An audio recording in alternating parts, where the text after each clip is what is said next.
बच्चों, आज हम पढ़ेंगे कक्षा 9 क्षितिज पाठ सवैये, जिसके कवि रसखान जी हैं। रसखान जी कृष्ण भक्त थे और इन्होंने अपनी सभी रचनाएं कृष्ण की भक्ति में ही लिखी हैं।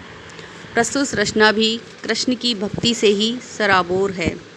देखिए, पढ़ते हैं। मानुस हो तो वही रसखान, वसो ब्रज गोकुल के गाँव के गौरन। जो पशु हो तो कहाँ बस मेरो, चरो नित नंद की धेनु मझारन। वाहन हो तो वही गिरी को, जो कियो हरिछत्र पुरंदर धारन। जो खग हो तो बसेरो करो, मिली कालंदी कुल कदम्ब की डारन। यहाँ पर कवि रसखान जी प्रभु श्री कृष्ण की आगाध भक्ति का वर्णन करते हैं और कहते हैं कि वह किसी भी रूप में, अगले जन्म में किसी भी रूप में अगर आते हैं तो वह कृष्ण का ही सानिध्य प्राप्त करें।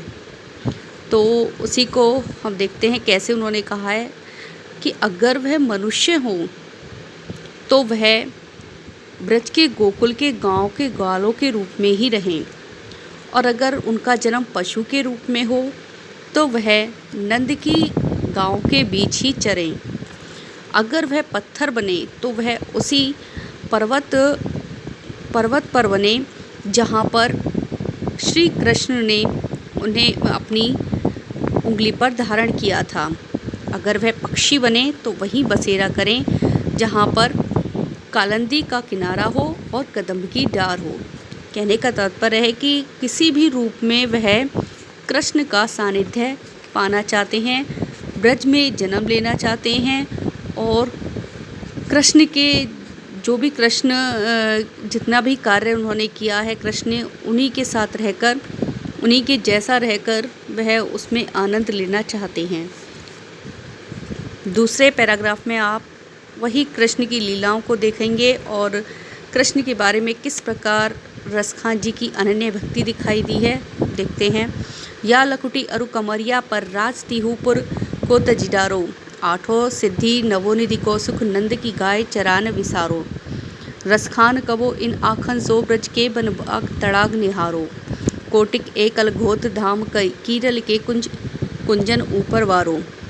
इस लकुटी यानी लाठी और कंबल पर मैं तीनों लोग त्याग सकता हूँ, यानी तीनों लोग न्योछावर कर सकता हूँ। रसखान जी कहते हैं अगर मुझे कृष्ण की लाठी और कंबल मिल जाए तो मैं तीनों लोगों का राज्य भी त्याग दूँ। आठों सिद्धि नवनिधि, मैं आठों सिद्धियाँ और नवनिधि यानी 9 रत्न का सुख भी नंद की गाय के चराने पर भूल जाऊंगा। अगर मुझे नंद की गाय को चराने का अवसर मिल जाए तो मैं आठों सिद्धि और नवनिधियों को भूल जाऊंगा। रसखान कवो इन आँखन सो, ब्रज के बनबाग तड़ाग निहारो। रसखान जी कहते हैं अगर मुझे इन आँखों से ब्रज के बनबाग और तालाब निहारने का अवसर मिल जाए तो कोटिक के कल घोत धाम करील, तो मैं उन पर करोड़ों महल को न्योछावर कर दूं। और जो कीरल के कुंज ऊपर वारो, और उन पर जो उनके अगर मुझे उन्हें देखने को मिल जाए, जितने भी जंगल हैं उनके ऊपर मैं जो करोड़ों महल हैं वो सब न्योछावर कर दूंगा। कहने का तात्पर्य यह है कि जो रसखान जी हैं वह चाहते हैं कि अगर मुझे कृष्ण की ये सारी चीज़ें, ये सारे सुख प्राप्त हो जाएं, अगर मुझे लाठी मिल जाए, उनका कंबल मिल जाए तो तीनों लोग न्योछावर कर दूंगा। अगर गाय को चराने का सुख मिल जाए, नंद की गाय को चराने का सुख मिल जाए तो आठों सिद्धि और नवनिधि भी न्योछावर कर दूंगा। और वह चाहते हैं कि उनकी आँखें केवल ब्रज के वन और बाग को निहारें, उनकी आँखें जब भी खुलें तो वह ब्रज के वन और बाग को देखें। और वह चाहते हैं कि वह जो जंगल हैं, जो घने जंगल हैं, उनके ऊपर वो जितने भी करोड़ों महल हैं वो उन्हें न्योछावर कर सकते हैं।